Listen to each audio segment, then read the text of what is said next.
Bonjour et merci de nous retrouver pour la foi prise au mot, votre rendez-vous de réflexion chrétienne. Vous ne pouvez pas ne pas le savoir, ce dimanche, le pape Jean-Paul II a été béatifié par son successeur Benoît XVI. Cette béatification a été déclarée un dimanche, celui précisément que Jean-Paul II avait consacré à la miséricorde. Et c'est pour nous l'occasion de revenir sur cette dévotion à la miséricorde divine.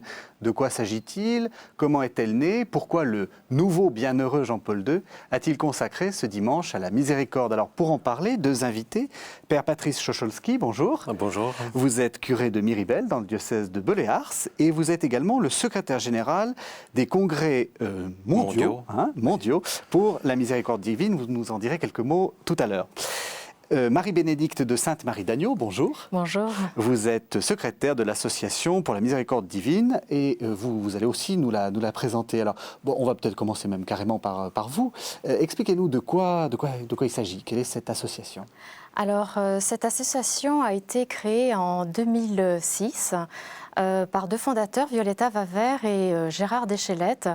Et nous nous sommes connus, je les ai connus au début de cette création, pour la fête de la miséricorde divine qui s'est passée à Saint-Sulpice et depuis 2006 se passe tous les ans à Saint-Sulpice. Donc à Paris, hein? À Paris, dans le 6e, plein centre de Paris, accueillant 1800 places assises. Donc la plus grande église de Paris après Notre-Dame. Voilà, et de 2006 à 2008, nous avons organisé, l'association a organisé la fête de la miséricorde divine et la fête de Sainte-Faustine le 5 octobre. Et à partir de 2008 jusqu'à maintenant, et nous continuons à organiser toujours à Saint-Sulpice, le premier vendredi de chaque mois, une réparation au cœur de Jésus. Nous venons consoler le cœur de Jésus, en fait c'est plutôt lui qui nous console. Oui. Et sous forme donc d'une messe paroissiale, suivie d'une heure d'adoration, avec un cœur à cœur avec Jésus, récitation du chapelet de la miséricorde et procession du Saint-Sacrement dans toute l'Église. Donc vous allez pouvoir nous en parler d'expérience, si on peut dire.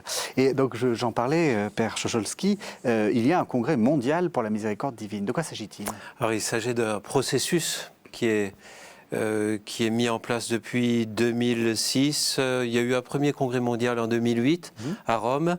Il y en aura un prochain à Cracovie en 2011. Donc c'est un processus qui applique toutes les églises, en gros toutes les conférences épiscopales nationales du monde, dans le cadre de l'appel de Jean-Paul II à la miséricorde, qui était un appel universel. Il disait déjà dans l'encyclique, sans parler de Faustine ou de quelque dévotion que ce soit, il disait ce serait bon que toute l'Église que nous sommes, nous soyons, en vertu de notre baptême, plus conscients de la miséricorde de Dieu et plus motivés par elle dans notre mission. Donc on partage cela avec les églises orthodoxes, les communautés, d'autres communautés ecclésiales, avec nos amis musulmans, avec les bouddhistes en Asie, la miséricorde comme paradigme d'une nouvelle civilisation. Oui. Voilà, donc un processus qui est en marche et qui dépassera Cracovie aussi après ce deuxième congrès mondial. Alors justement, là, quand vous commencez à en parler, ça nous donne envie. Je vais vous poser une question un peu naïve, c'est quoi la miséricorde? Oui. Eh bien oui, il va bien falloir la poser cette question. J'ai besoin de la miséricorde de Dieu pour essayer d'en dire quelque chose modestement. J'ai l'impression que la Bible elle-même, dans le Premier Testament et le Nouveau Testament aussi, le deuxième, la Bible elle-même a du mal à définir cet objet tellement il transcende. Hein. Donc elle utilise plusieurs mots, c'est une sorte de kaléidoscope, une pluralité d'appellatifs. Alors elle utilise le mot rachamim, le mot chesed, le mot hanan et d'autres encore en hébreu. Et puis en grec, on se déplacera de nouveau un peu dans cette même pluralité. En latin, on en trouvera un autre. En hébreu, rachamim, c'est extraordinaire. Nous qui sommes latins, nous avons du mal à sentir ce mot parce que c'est un mot viscéral. Ça parle des entrailles de Dieu. Dieu a des viscères, il a un amour viscéral. En quelque sorte, il a le peuple d'Israël dans sa peau Et quoi que fasse Israël, qui est en alliance avec lui, eh bien, il l'aura toujours dans la peau. Et c'est toujours son enfant, il l'aimera toujours comme une mère, même si une mère devait abandonner. Moi, je ne pourrais pas. Je ne pourrais pas t'abandonner. Osée chapitre 11. Oui, si j'étais simplement homme, tout simplement, ben, je pourrais t'abandonner. Mais comme je suis Dieu, je suis le Seigneur, je suis miséricorde, je t'ai dans la peau. Mon amour est miséricorde, ça veut dire un amour viscéral et inconditionnel. Je ne peux pas t'abandonner, je ne peux que t'aimer. Alors ça, c'est le mot rachamim, oui. Après il y a chesed. Alors on va les passer oui. les uns après les autres, mais déjà vous qui comme vous l'avez dit, avez une expérience de prier pour la miséricorde, ce côté entraille de Dieu, ça vous choque? Ou ça correspond à quelque chose? Non, ça ne me choque pas. Et ce que disait le père Chocholski sur l'amour de Dieu comme une mère, parce que Dieu est père et mère. Oui. Et en fait... la miséricorde touche les hommes. Du cœur blessé de Jésus, son cœur blessé vient toucher nos cœurs blessés par le péché, mais aussi par nos blessures. Et la mère se penche vers son enfant. Et un bébé, un nourrisson, en fait, la première chose qu'il voit, c'est le sourire de sa mère, de son père, de ses parents. Il y répond. Et la miséricorde, c'est aussi répondre à l'amour de Dieu pour nous. Un bébé ne parle pas, il commence par un sourire. Et pourquoi est-ce qu'il sourit? Parce qu'il voit ses parents lui sourire. Et il répond, comme nous répondons à la miséricorde de Dieu, par un sourire. Et ce sourire, c'est le sourire du chrétien. Nous sommes des chrétiens joyeux. On essaye, on essaye. Donc vous avez commencé par parler donc de ce mot de rachamim, qui est donc effectivement les entrailles. Puis il y a un autre mot qui est chesed. Donc c'est drôle parce qu'il y a quelque chose de très, comme vous dites, de très incarné, si on peut parler de ça en Dieu. Oui. Une incarnation, oui. Mais enfin avant l'incarnation. Et puis chesed, c'est plus intellectuel, c'est plus. Alors c'est lié à l'alliance. C'est la fidélité de l'amour. Oui. La fidélité de Dieu à son alliance, fidélité à lui-même et fidélité à l'autre, ce qui fait que cet amour, s'il est compassion, cet amour inconditionnel, s'il est compassion et tendresse, le rachamim, il est aussi fidélité. Ça veut dire qu'il veut que l'autre soit toujours plus autre, qu'il devienne lui-même. Donc il y a une fidélité de Dieu à l'autre et il veut que l'autre trouve, en l'occurrence la créature dans ce cas-là, qu'elle trouve toute sa dignité. Ça se voit d'une manière extraordinaire dans la parabole du fils prodigue. Il trouve toute sa dignité. Et alors, ce qui est extraordinaire, c'est que la Bible marche à tâtons pour essayer de désigner ce mystère, enfin cette beauté extraordinaire d'un amour inconditionnel qui se niche en Dieu, ou plutôt qui est le lieu de Dieu. Et elle va le faire aussi en grec. Et finalement, ce qui nous dit la Bible, nous montre la Bible, nous témoigne la Bible, ce qu'il y a de plus beau pour définir la miséricorde, c'est même pas des vocabulaires, c'est un visage. C'est le visage de Jésus. De Jésus. Vous êtes d'accord aussi? Ah, complètement. Il faut qu'il y ait un visage. Enfin, il faut qu'il y ait une présence. Si nous regardons Dieu, oui. Jésus, si nous regardons Jésus, nous le voyons nous aimer par son côté d'où sont sortis l'eau et le sang. Oui. Nous le voyons, si nous lui tournons le dos, nous ne pouvons pas le voir. Mais si nous le regardons, si nous l'adorons dans l'adoration, nous adorons notre Créateur.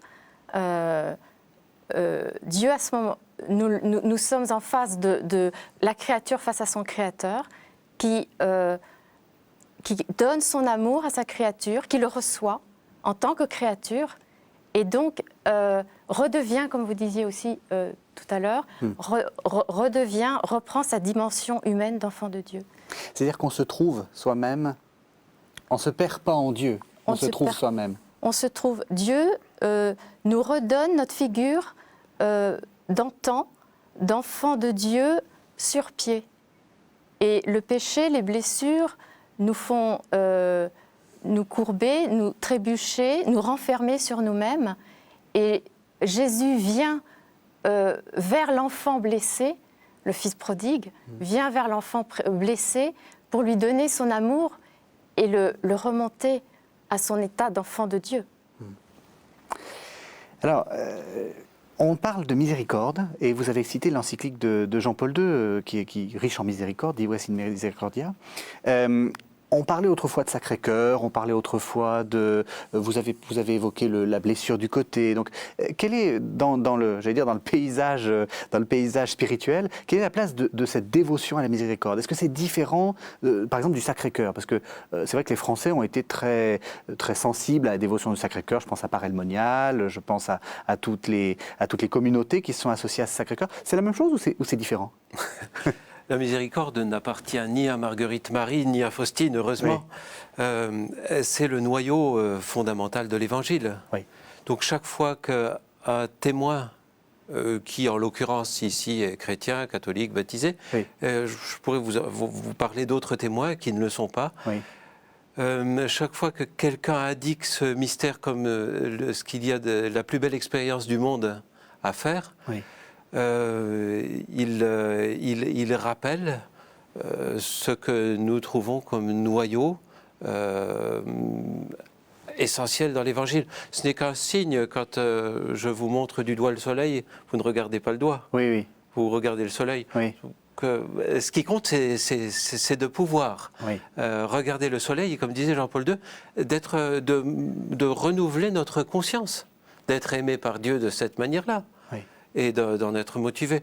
Donc l'un ou l'autre, ce sont des formes historiques, des concrétions historiques, il y en aura d'autres. Vous êtes d'accord? Oui. Parce que vous êtes quand même dans une dévotion particulière, vous. Ou non, justement? Peut-être pas forcément. Si vous voulez, l'association, vous parlez de l'association. Oui, l'association. L'association, en fait, donne les moyens de rentrer dans la vénération de la miséricorde divine donnée par le message de Jésus à Sainte Faustine. Nous cherchons, en fait, il y a le chapelet, la fête de la miséricorde divine, vous avez l'heure, 15 heures, l'heure du Christ qui est mort pour nous sur la croix. Mais nous cherchons en fait à faire connaître cet amour de Jésus par ce biais, puisque Jésus nous le donne par oui. Sainte Faustine, donc oui. Pourquoi le négliger? Oui. D'un autre côté, nous cherchons aussi à ce que les gens expérimentent cet amour de Jésus.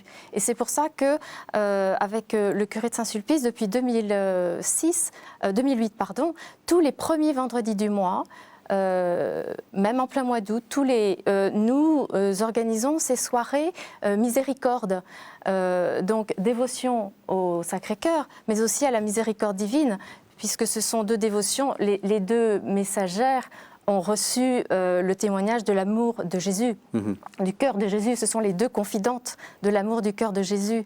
Et Jésus, se donne, nous recevons cet amour et nous l'expérimentons. Et c'est ce que je vois au travers, ce que nous voyons. J'ai beaucoup de témoignages de cette expérience de l'amour, de la proximité, que Jésus est vivant et qu'il n'est pas une chose morte. Il disait souvent à Sainte Faustine, avec beaucoup de douleur, quand les âmes me reçoivent dans la communion, ils me considèrent comme une chose morte, alors que Jésus est vivant, il est présent au milieu dans notre cœur, dans notre vie.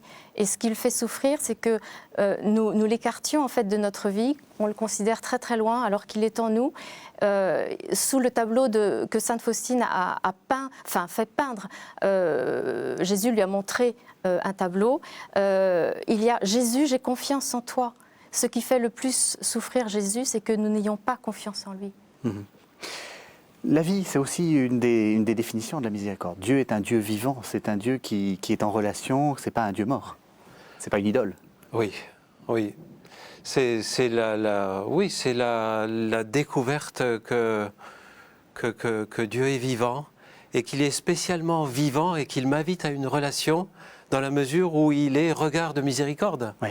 Il n'est pas regard de jugement, il m'accueille tel que je suis. Il y a une expérience. Moi, je ne suis pas contre Faustine, hein, il en faudrait. Puisque vous avez travaillé dessus. Oui, et puis elle a des intuitions qui sont très fortes et très contemporaines. On va en parler. Mais j'aime bien le témoignage d'Albert Cohen, juif et qui a vécu une grande période agnostique dans sa vie, qui, dans les carnets 1978, c'est son autobiographie, il se pose la question de Dieu. Dieu existe-t-il? Y a-t-il un Dieu? Ça va loin, il y a des expressions très crues. Et un jour, il va faire l'expérience de la présence de Dieu dans l'expérience qu'il va faire du pardon, de la tendresse de pitié, il l'appelle, qu'il va offrir à des persécuteurs de son peuple, mais aussi à son Père. Dans la mesure où il expérimente la miséricorde, même humaine, il fait une expérience de la présence. Et là, il est subjugué. Il découvre la miséricorde et en même temps, il découvre la présence.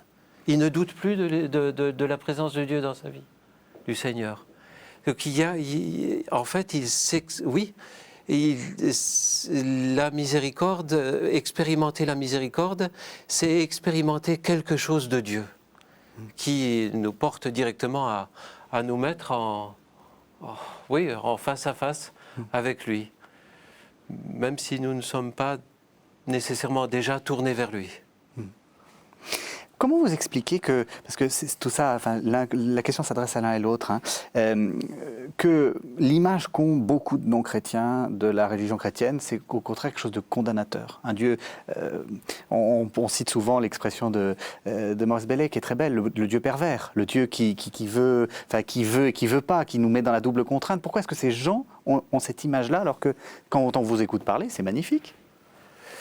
Il me semble, en relisant même la Vulgate, donc la Bible en latin, Jérôme a été contraint d'utiliser un terme latin, miséricorde, pour désigner oiktirmos, eleos et les autres. C'est des termes grecs. Les termes grecs.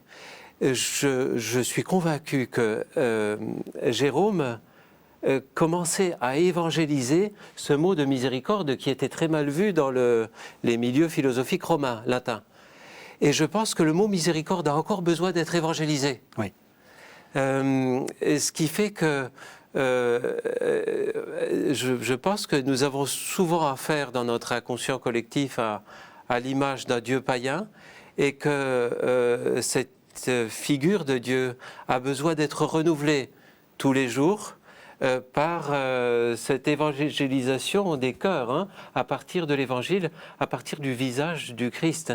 Et là, Jean-Paul II, ce qu'il disait dans son encyclique, c'est vraiment, moi je le prends pour moi tous les jours, je me dis, mais est-ce que tu es conscient du vrai visage de Dieu?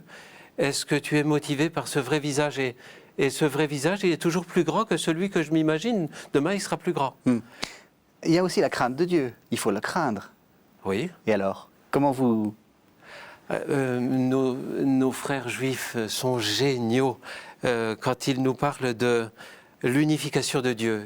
Dans la prière quotidienne, fais, Seigneur, que nous unifions ton nom. Et ils disent qu'il y a deux noms à unifier dans notre prière tous les jours. Il y a le nom Elohim, qui est le nom de la justice de Dieu, son attribut, qui est limité. Et il y a le nom du tétragramme, qui est le nom de la miséricorde, qui est illimité. Et nos frères juifs nous disent que chaque fois dans la prière, ils revoient nous revoyons notre idée de la justice, qui est en fait revivifiée par la miséricorde. Oui. La justice ne trouve son terme que dans la miséricorde. Donc c'est une tension permanente, une synthèse. Dieu est juste. Mais sa vraie justice est dans la miséricorde. Vous aussi, j'imagine qu'il doit y avoir des gens qui doivent arriver chez vous en disant le christianisme, il y en a marre, on m'a fait du mal, ce qu'on entend très souvent. Oui, en fait, quand les gens viennent, je parle des premiers vendredis du mois, parce que c'est vraiment là où on touche concrètement, les gens viennent soit par hasard, en effet, on en rencontre qui déambulent dans l'église parce qu'ils visitent Saint-Sulpice, et ils me demandent, ou ils demandent à l'équipe d'accueil, qu'est-ce qui se passe ici aujourd'hui? Donc on leur dit, mais restez et vivez. Il y a ceux qui viennent une première fois parce qu'ils sont amenés par des amis, et puis qui reviennent chaque mois, et qui amènent des amis parce qu'ils sont touchés par la miséricorde. Si vous voyez les visages des personnes à la fin de la soirée, les gens sont rayonnants, ils sont heureux, ils sont joyeux, ils sont en paix. On nous demande même 2 veillées par mois maintenant. Oui. Les gens en redemandent parce qu'ils touchent la joie d'être enfant de Dieu, d'être aimé par Dieu, cette expérience profonde et intime qui ne peut pas se raconter. Nous avons des témoignages de personnes qui ne se sont pas confessées depuis 30 ans et qui retournent voir le Père dans le confessionnal sans cette peur justement que Oui, peuvent c'est ça, avoir. parce que c'est intéressant parce que justement le confessionnal, c'est l'image même dans l'inconscient collectif de l'oppression, c'est-à-dire de l'inquisition des prêtres qui veulent savoir quel péché on a fait, et au contraire. Au contraire, les gens commencent à comprendre intérieurement l'amour de Dieu pour eux, le Fils prodigue, et ils comprennent que Dieu n'est pas là pour les juger, mais qu'il est là pour venir les sauver, les aimer, qu'il les aime, et qu'ils ne vont pas se faire attraper parce qu'ils vont se confesser. Au contraire, ils vont être entourés d'amour.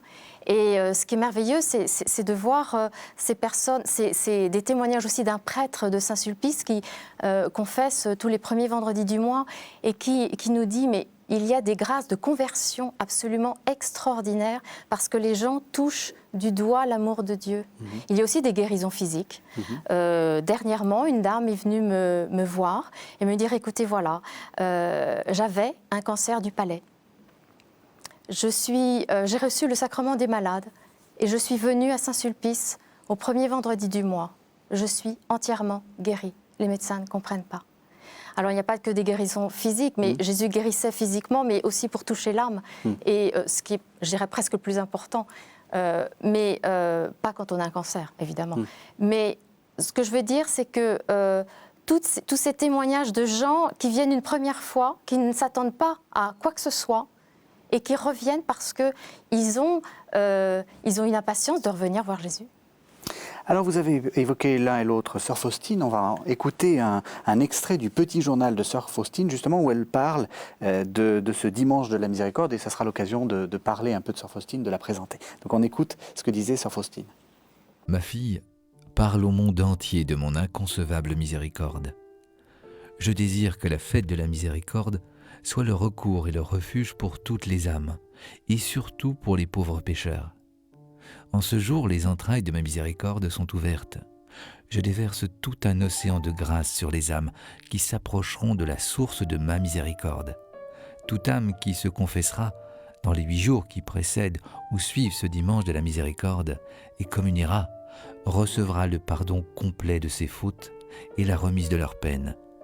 En ce jour sont ouvertes toutes les sources divines par lesquelles s'écoulent les grâces. Qu'aucune âme n'ait peur de s'approcher de moi, même si ses péchés sont comme l'écarlate. La fête de la miséricorde est issue de mes entrailles. Je désire qu'elle soit fêtée solennellement le premier dimanche après Pâques. Le genre humain ne trouvera pas la paix tant qu'il ne se tournera pas vers la source de ma miséricorde. Ne craignez pas, vous dites, parce qu'en fait, la question que j'allais vous poser, c'est qui est Sœur Faustine, et vous m'avez dit, je ne connais pas les dates, mais ça n'a pas d'importance. Sœur Faustine, pour la situer au niveau siècle, elle est née en 1908. D'accord. Voilà. Alors, qui est-elle? Alors, Sœur Faustine est une Polonaise qui a reçu, comment vous dire, qui est rentrée chez les Sœurs polonaises de la Miséricorde, Notre-Dame de la Miséricorde, qui a vécu des choses intimes très, très fortes. Jésus lui est apparu, lui a demandé d'être sa secrétaire de sa miséricorde. Il lui a donné plusieurs moyens de vénérer sa miséricorde, en lui donnant le chapelet de la miséricorde, en lui faisant peindre l'image de Jésus miséricordieux. Alors attendez, on va essayer je ne sais pas si le réalisateur peut le faire, mais c'est l'image que l'on voit très souvent dans le livre. Là, ça, on le voit à l'écran. C'est quoi cette image? Alors c'est une peinture. Oui. Jésus est apparu à Sainte Faustine et il lui a demandé de le peindre. Alors, elle ne savait pas le peindre, mais un peintre est venu et, sous la direction de Sainte Faustine, a peint le tableau, avec en dessous « Jésus, j'ai confiance en toi ». Jésus a dit que cette image serait une grande grâce pour celui qui la vénérerait. On ne vénère pas une image, c'est l'image de Bien Jésus. sûr, bien sûr. Mais voilà, l'eau et le sang, il a voulu montrer l'eau et le sang sortant Parce que de son côté. ce qui est assez frappant quand on regarde l'image, c'est qu'il y a une sorte d'arc-en-ciel, enfin, au rouge et blanc, Oui. qui jaillit du cœur. On le voit bien, hein, enfin, dans l'image. Ça symbolise donc le sang et l'eau. Voilà, le blanc, c'est l'eau. L'eau du baptême, en fait, c'est le sacrement du baptême qui purifie. Le rouge, c'est le sang de Jésus. C'est le sacrement de l'Eucharistie qui vient nous donner la vie. Alors, vous, en tant que théologien, vous avez dit, je n'ai rien contre Sœur Faustine, mais on sent que vous avez une vision plus large de la miséricorde. Comment vous la situez, Sœur Faustine, dans cette large palette de ceux qui ont parlé de la miséricorde? Je crois qu'elle est très moderne, en fait. Oui. Elle est très contemporaine. Au début de ces manifestations pascales du Christ, elle se pince. Au début du petit journal, hein, elle se pince, elle dit « Mais qui me dit que ce n'est pas des illusions ? Ce que je vois là, j'ai l'impression de te voir vivant. N'es-tu pas une illusion ?» Złudzenie, en polonais. Et la réponse est simple, mais très actuelle, très contemporaine et même très philosophique et théologique. La réponse, c'est « Ma fille, l'amour est le seul à ne jamais décevoir. » Pas d'autre réponse, pas de preuve, rien. L'amour. Si je suis l'amour et si tu expérimentes l'amour, sache que cet amour-là, il ne te décevra jamais. Voilà, je suis bien vivant, la présence.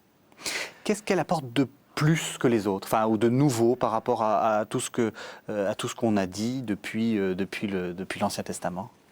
Ce qui est intéressant, c'est que dans son expérience qu'elle écrit dans son journal, elle qui n'a pas fait d'études de théologie, qui est une sœur converse, dans un contexte qui précède de loin le Concile Vatican II, dans une congrégation française, d'origine française, avec des accents un peu dévotionnels et peut-être un peu jansénisants. Elle fait une expérience de la miséricorde biblique. Elle parle d'entrailles, des viscères de la miséricorde de Dieu. Elle fait l'expérience de cet enveloppement de Dieu. Elle vit dans la miséricorde. l'Église existe parce que, dans la mesure où elle vit comme événement dans la miséricorde. Elle prend son existence comme cela. Elle invite l'Église à redécouvrir ce qui est sa raison d'être, sa raison de vivre, sa raison de rencontrer les autres. C'est très beau. Et puis, je pense que l'histoire des images elles-mêmes, c'est beau parce que le cardinal Schönborn, qui est le principal promoteur de ces congrès mondiaux, lui qui est un théologien dont on connaît la réputation, une envergure mondiale, il dit que quand il enseignait à Fribourg, et quelquefois une personne ou une autre se présentait pour faire un travail théologique sur Faustine, il n'était pas enthousiaste. Mais il n'était pas enthousiaste non plus de ces images, parce qu'il y en a plusieurs, heureusement. Il y a celle de Vilnius, il y a celle de Cracovie, il y en a d'autres. Il y a une pluralité, parce que la vraie image, c'est le visage de Jésus que l'on a dans les évangiles et qui se prolonge par les sacrements, le baptême, l'Eucharistie, qui nous rejoint aujourd'hui. C'est pas la photo de Jésus. Non, il nous rejoint aujourd'hui, il est vivant, cette miséricorde est vivante de manière pascale. Oui, alors le père Schönborn dit que lui qui a écrit sur l'icône, sur les icônes, sur le visage de Jésus dans les icônes orientales, il disait « j'étais pas attiré ».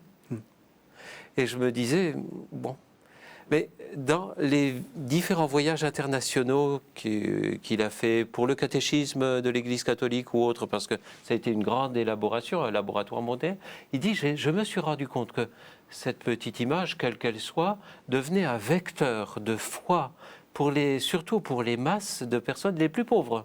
Au Brésil, au Sri Lanka, en Indonésie, même un vecteur de découverte de Jésus, du Christ pour des musulmans d'Indonésie. Il se disait, mais comment ça se fait? Enfin, c'est pas par une icône orientale, c'est par une pauvre représentation un peu latine. Et alors il dit, j'ai découvert qu'en fait la miséricorde se donne à travers la pauvreté des moyens. C'est le propre de la miséricorde. donc qui rejoint les pauvres. Oui.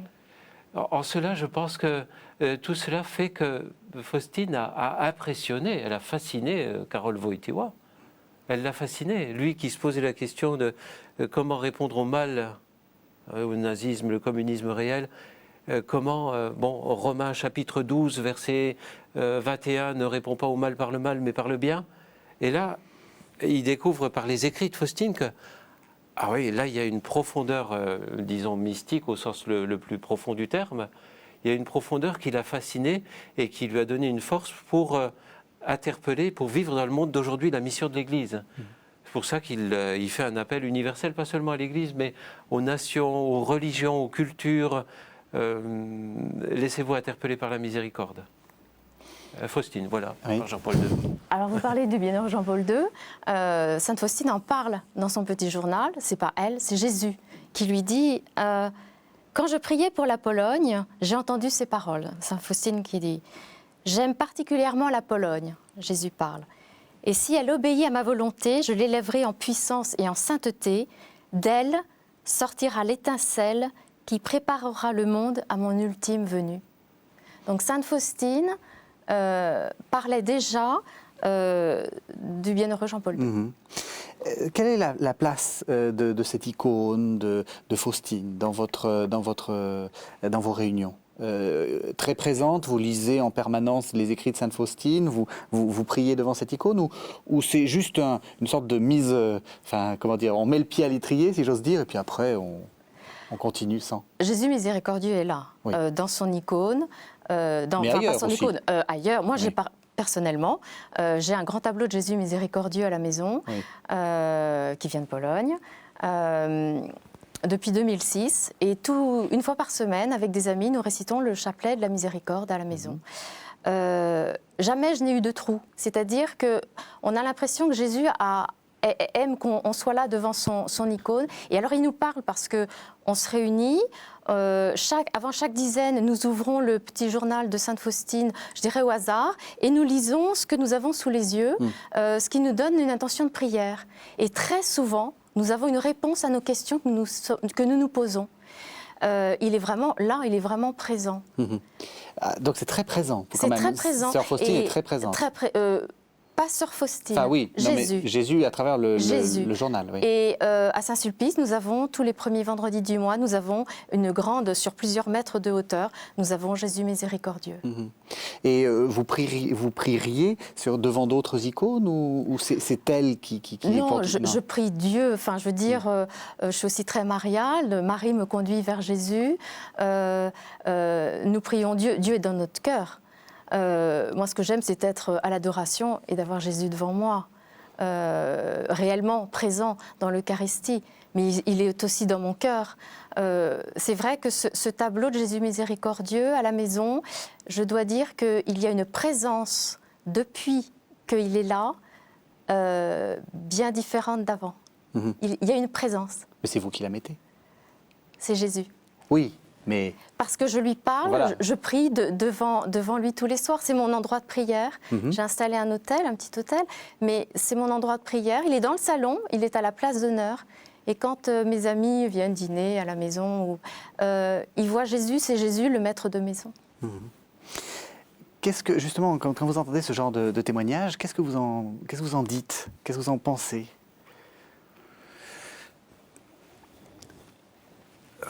L'amour de Dieu touche les cœurs par des médiations presque infinies. Oui. Donc qu'il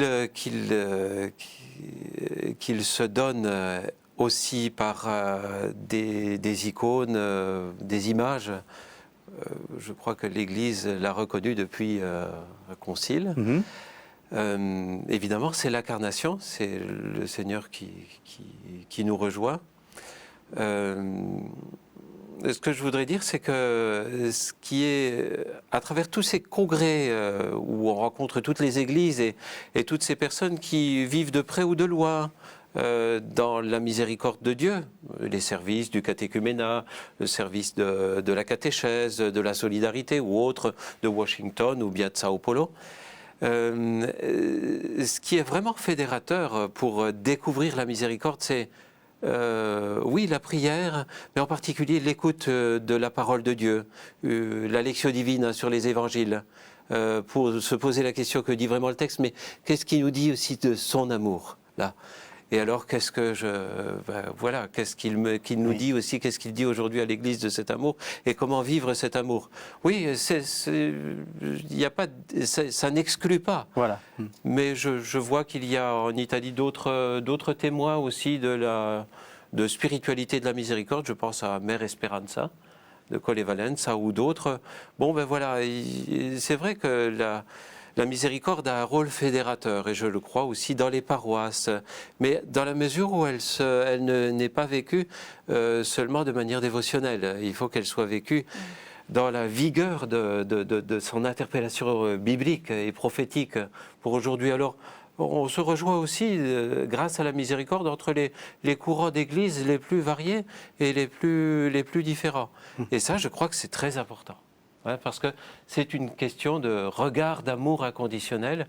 Et si nous le répercutons, si nous devenons, pour le coup, voilà, si nous devenons un peu transparentes, cette image, enfin transparente miséricorde, si nous portons ce visage de miséricorde par le nôtre, aussi possible soit-il, alors vraiment, il se crée de vraies communautés de paroisses, de vraies communions qui deviennent témoins de l'amour. Oui, oui. Alors vous avez évoqué l'un et l'autre Jean-Paul II. Je crois qu'il est temps d'entendre ce que Jean-Paul II disait justement de la miséricorde. Alors on va écouter ce qu'il a dit au moment de la béatification de sœur Faustine, le dimanche 30 avril 2000. Il est important que nous recevions entièrement le message qui provient de la parole de Dieu en ce deuxième dimanche de Pâques, qui dorénavant, dans toute l'Église, prendra le nom de dimanche de la miséricorde divine. Dans les diverses lectures, la liturgie semble désigner le chemin de la miséricorde qui, tandis qu'elle reconstruit le rapport de chacun avec Dieu, suscite également parmi les hommes de nouveaux rapports de solidarité fraternelle. Le Christ nous a enseigné que l'homme non seulement reçoit et expérimente la miséricorde de Dieu, mais aussi qu'il est appelé à faire miséricorde aux autres.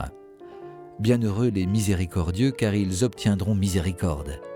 Il nous a ensuite indiqué les multiples voies de la miséricorde, qui ne pardonne pas seulement les péchés, mais répond également à toutes les nécessités de l'homme. Jésus s'incline sur toutes les formes de pauvreté humaine, matérielle et spirituelle. Son message de miséricorde continue de nous atteindre à travers le geste de ses mains tendues vers l'homme qui souffre.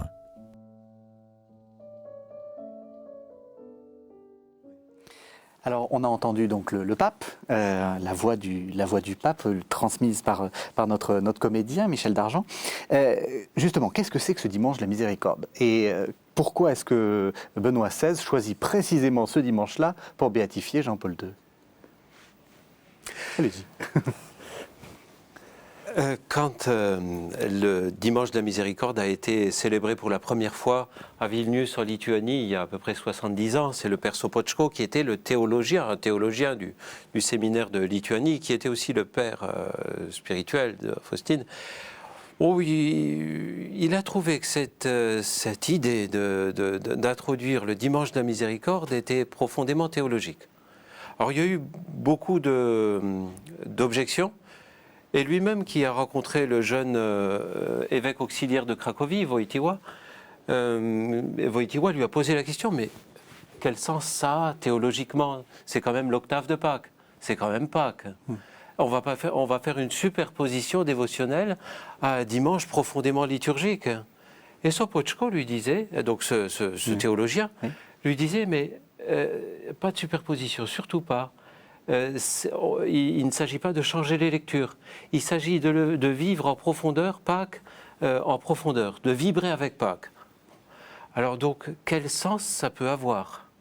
En effet, dans la liturgie, c'est écrit dimanche de Pâques ou de la miséricorde. On n'a pas enlevé, on n'a rien enlevé aux lectures. En fait, c'est ce que découvrent les néophytes. Les catéchumènes qui sont baptisés dans la vigile de Pâques et qui vivent un octave de Pâques. J'ai deux catéchumènes, j'ai celui dans la paroisse, toutes les deux d'origine kabyle, les deux Isabelle, et elles ont une semaine pour faire l'expérience de la résurrection du Christ. Qu'est-ce que c'est que cette expérience? Et 8 jours après, donc pour le dimanche de l'octave, elles vont dire leur expérience. Et elles vont dire qu'elles ont rencontré l'amour. Elles ont rencontré la miséricorde. Elles se laissent transformer par sa miséricorde. Donc le dimanche de la miséricorde, c'est Pâques, vu non pas seulement comme un événement isolé, mais comme l'accomplissement d'un dessein éternel de Dieu, un plan de miséricorde, Romains 9, 11. C'est Pâques, mais c'est quoi? C'est l'expérience de la miséricorde. Et si on vit Pâques de cette manière-là, comme l'expérience d'une rencontre avec ce regard de miséricorde, alors c'est ma vie qui est transformée. Et le deuxième dimanche de Pâques devient vraiment le dimanche de l'expérience de cette miséricorde qui m'envoie en mission. Elle en dit quoi, Sœur Faustine? Vous avez un texte justement de Sœur Faustine qui retranscrit les paroles de Jésus. Qu'est-ce qu'elle en dit? En fait, je suis tombée dessus ce matin en pensant aux personnes qui regardent cette émission. J'ai demandé à Jésus, j'ai ouvert au hasard le petit journal de Sainte Faustine et mes yeux sont tombés sur ce passage. Jésus dit à Sainte Faustine, sur le petit journal, c'est le numéro 206. « Ma fille, regarde l'abîme de ma miséricorde. Honore et glorifie ma miséricorde. Et fais-le de la façon suivante. Rassemble tous les pécheurs du monde entier et plonge-les dans l'abîme de ma miséricorde. Je désire me donner aux âmes. Je désire les âmes, ma fille. Pendant ma fête, la fête de la miséricorde, tu vas parcourir le monde entier et amener les âmes défaillantes à la source de ma miséricorde. Je les guérirai et les fortifierai. » Donc c'est quoi?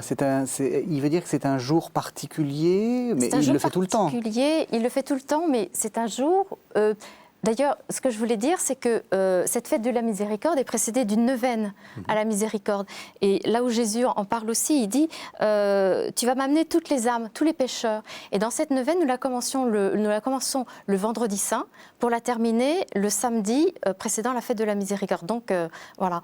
Et pendant toute cette neuvaine, chaque jour, nous apportons, en fait, nous mettons dans le cœur de Jésus et nous prions le Père éternel, nous lui amenons une catégorie d'âmes. Et à la fin de la neuvaine, nous avons mis le monde entier dans le cœur de Jésus. Ah oui, vous priez pour des catégories, si on peut dire, des catégories, nous prions pour personnes. Et après, vous avez le monde entier. Et nous avons amené le monde entier dans le cœur de Jésus. Pour la fête, en fait, et au moment de la fête de la miséricorde, où là Jésus dit, je déverse toutes mes grâces, bien sûr, il les déverse toute l'année, mais il déverse toutes ses grâces. C'est un jour d'ouverture totale aux âmes qui viendront se mettre sous l'eau et le sang. C'est l'expérience même de Pâques, qui est une expérience de réconciliation avec l'humanité. C'est pour ça que vous le faites, parce que, si j'ai bien compris, vous faites aussi votre neuvaine pendant la semaine de Pâques, enfin pendant les jours de Pâques. En fait, on peut la faire toute l'année. C'est Jésus qui a demandé à Sainte Faustine, c'est pas nous, c'est Jésus qui a demandé à Sainte Faustine de commencer. Et le vendredi saint, c'est aussi très marquant et très symbolique. On commence, je veux dire, enfin même jeudi, mais on commence le vendredi saint à rentrer dans le moment où Jésus veut se donner pour l'humanité. Il commence à... Voilà, c'est sa passion. Et nous allons jusqu'à toute cette octave de Pâques, nous allons jusqu'au dimanche suivant où nous couvrons tout. Mais bien sûr, la neuvaine de la miséricorde se fait toute l'année. J'ai beaucoup de témoignages de grâce. J'en ai encore eu une hier, une amie me racontant qu'elle fait partie d'un groupe de prière, qu'elle a découvert la miséricorde divine de façon très forte et elle prie la neuvaine à la miséricorde pour des intentions. Jésus dit, avec cette neuvaine, avec ce chapelet, vous pouvez tout obtenir, parce qu'on récite le chapelet en fait de la miséricorde. Et elle avait une personne dans son groupe qui n'était pas du tout axée sur la miséricorde, qui n'était pas du tout dans cette sensibilité-là. Par amitié, elle a voulu s'unir à cette neuvaine. À la fin de la neuvaine, elle a dit à mon amie, j'ai expérimenté une telle proximité de Jésus, et c'est tellement fort, je recommence une tout de suite. Et il y a vraiment des grâces, les liens se défont. Alors, on en arrive à la fin de l'émission, il nous reste à peine 5 minutes. Soyons concrets. Qu'est-ce qu'on peut faire, qu'est-ce que vous conseillez pour faire l'expérience ou pour penser à cette miséricorde. Alors, vous avez parlé plusieurs fois du chapelet de la miséricorde. Est-ce que vous pouvez nous expliquer de quoi il s'agit? Alors, le chapelet de la miséricorde se dit sur un chapelet classique, avec des paroles différentes. En fait, on offre au Père la passion de Jésus. Et on lui demande de nous sauver par les plaies de Jésus. Quand on veut le trouver, on le trouve où, ces paroles? Alors, vous l'avez... Comment dire, vous avez un site internet, www.faustine-message-au-singulier.com. La fondatrice de l'association a beaucoup fait de traductions et vous l'avez donc là. Vous pouvez aussi nous envoyer des mails. Vous pouvez venir au premier vendredi du mois à Saint-Sulpice, Paris 6e, place Saint-Sulpice. Nous avons aussi un mail pour le contact, c'est contact au singulier, pour la miséricorde divine, tout attaché.org. Toutes ces informations seront sur le site de KTO où les téléspectateurs pourront cliquer et puis de toute façon ils peuvent aussi nous contacter. Qu'est-ce que vous conseilleriez pour avoir cette expérience de la miséricorde? Écoutez, moi je vais vous faire un aveu. Je suis malade. Ça se voit peut-être pas. Non. La maladie d'Alzheimer. Un Alzheimer spirituel. C'est que chaque jour, quand je me réveille, j'en oublie l'amour de Dieu. Je ne suis pas nécessairement bien conscient de cet amour. Donc tout ce qui pourra me porter, en particulier à partir de l'expérience biblique, l'expérience sacramentelle, l'expérience de rencontre avec les pauvres, tous ces regards qui vont me rendre plus conscient de la miséricorde à recevoir et à transmettre, c'est cela qui va me transformer, qui va peut-être me transformer aussi la communauté dans laquelle je me trouve, quelle qu'elle soit. Et je me pose quelquefois cette question, et je la pose à des groupes de paroisses ou de diocèses. Quand nous projetons, nous avons de grands projets, aime bien vivre dans des dynamiques comme ça. Est-ce que c'est vraiment l'amour de Dieu qui nous motive? Est-ce que c'est lui qui est au cœur, à la source de notre motivation? Et sinon, essayons d'affiner encore. Voilà, pour que ça devienne vraiment le paradigme de notre annonce, la miséricorde, la clé de voûte. Voilà, je dirais ça. Et oui, c'est ça, c'est prendre conscience pour en devenir les témoins, mais savoir l'accueillir de la part des autres, parce que... comme disait bien Jean-Paul II dans l'encyclique, je la reçois des autres. Pas seulement de Dieu, je la reçois de mes rencontres au quotidien. L'accueillir pour me laisser transformer. Voilà, oui. Oui. Si nous faisons aujourd'hui une herméneutique des textes bibliques, une interprétation. Une interprétation. Oui. C'est pas pour rester figé non plus dans le passé par rapport à des formules d'il y a 70 ans ou 80 ans. Ça nécessite aussi une herméneutique, une interprétation. Mais que tout ça soit vivant. Alors oui, ça va être sympa. Alors, je vais présenter quelques-uns de vos livres. Donc, Père Chocholski, vous avez écrit « Aux sources de la miséricorde, une approche chrétienne et interreligieuse » aux éditions Nouvelle Cité. Alors, j'insiste sur ce livre parce que je l'ai trouvé très intéressant et vous montrez bien que la miséricorde, juste on a tout petit peu de temps, que la miséricorde, c'est aussi quelque chose qui nous permet de faire un dialogue interreligieux. Ça paraît étrange, parce qu'on a l'impression avec Sœur Faustine qu'on est vraiment dans du catholicisme pur sucre, si j'ose dire. Pas du tout. Ah non. Non, c'est comme au temps du dévoilement, de la révélation et de l'incarnation de Jésus, on cherchait des mots. Aujourd'hui, pour dire la miséricorde qui s'est dévoilée pleinement en Jésus et dans la Pentecôte qui prolonge, aujourd'hui nous cherchons encore des mots. Et nous pouvons les chercher avec les croyants d'autres religions pour, comme disait Christian de Chergé, qui est à la mode en ce moment, donc le prieur de Tibérine, le prieur de Tibérine, qui disait « Le monde serait moins désert si nous pouvions, à chacune de nos rencontres avec les croyants, les catholiques, les incroyants, les croyants d'autres religions, les agnostiques, les athées, si nous pouvions à chaque rencontre creuser un puits et nous abreuver ensemble à la miséricorde dont la source est en Dieu. Le monde serait moins désert, et c'est Albert Schweitzer qui le disait. Alors nous trouverions une clé, un nouveau fondement pour la civilisation du XXIe siècle. Donc dans les rapports interreligieux, interculturels. Donc je rappelle le titre de votre livre, Aux sources de la miséricorde aux éditions de Nouvelle Cité, et puis vous êtes aussi l'auteur de Pâques, Jaillissement de la miséricorde aux éditions du Livre ouvert. Et puis avec Marie-Laure Crozet, qui en a écrit beaucoup plus que moi, je le reconnais. Et puis également, alors traduit par votre fondatrice, de Yann Grégor Chic, je ne sais pas si je prononce très bien, Faustine, apôtre de la miséricorde aux éditions du Cerf. Donc c'est une présentation de Sœur Faustine. Et puis il y a un petit livre qu'on peut se procurer à votre association qui s'appelle La Miséricorde divine. Donc voilà, on peut vous le commander, c'est ça? Absolument. En fait, c'est la dernière version. Au premier vendredi du mois, vous pouvez vous nous écrivez et il y a tout ce qui concerne, je dirais, ce que disent les pères de l'Église et les différents moyens de vénérer la miséricorde. Encore une fois, on trouvera ça sur le site de KTO. Merci à tous les deux. Merci de nous avoir suivis.